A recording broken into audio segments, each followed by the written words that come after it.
भारतीय केंद्र शासित प्रदेश जम्मू और कश्मीर से संबंधित किसी भी मुद्दे को भारत और पाकिस्तान को द्विपक्षीय तरीके से ही हल करना है। इस नीति में कोई बदलाव नहीं हुआ है। जैसा कि आप जानते हैं, लंबित मामला केवल पाकिस्तान द्वारा अवैध रूप से कब्जा किए गए भारतीय क्षेत्र को खाली करने का है। Siddhant, you had another question regarding ceasefire and what sort of role other countries played, etc.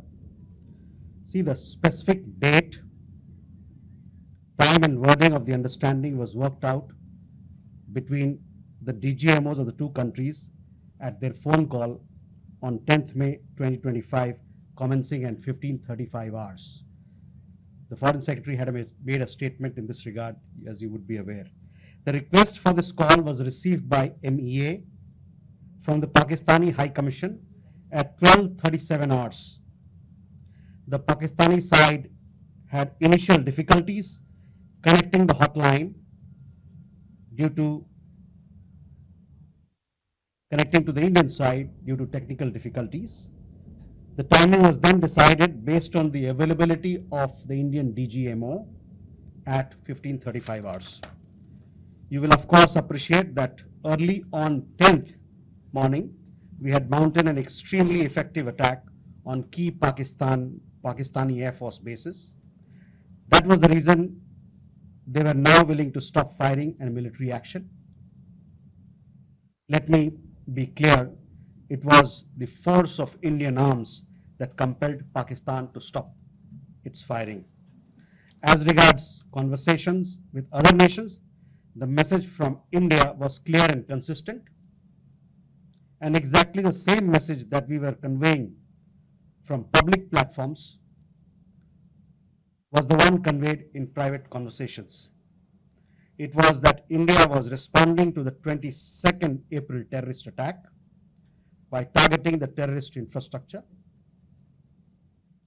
However, if the Pakistani armed forces fire, Indian armed forces will fire back.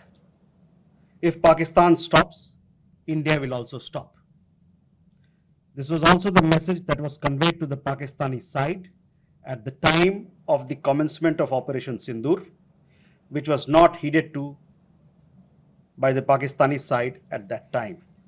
It is natural that many foreign leaders who heard this from us would have shared it with their Pakistani interlocutors.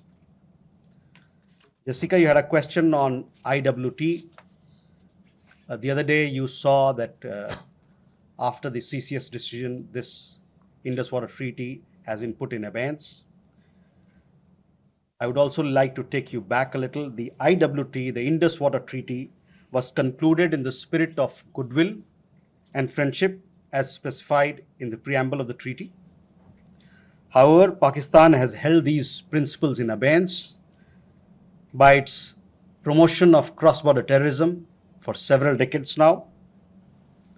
Now, as per CCS decision that I referred to of 23rd April, India will keep the treaty in abeyance until Pakistan credibly and irrevocably abjures its support for cross-border terrorism.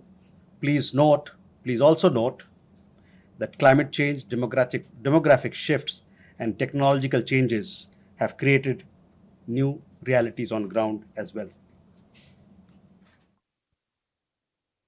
Kandirmi had a question regarding trade matters. From the time of Operation Sindoor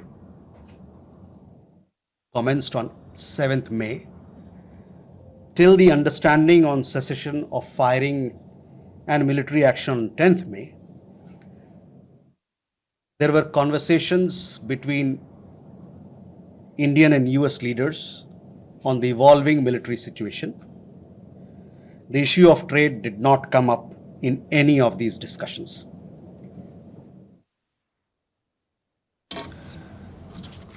Siddhant, you had a question on the latest statement issued by the Pakistan Foreign Office. We have seen the statement made by the Pakistani side. that a nation which has nurtured terrorism on an industrial scale should think that it can escape the consequences is fooling itself. The terrorist infrastructure sites that India destroyed were responsible not only for the deaths of Indians, but of many other innocents around the world.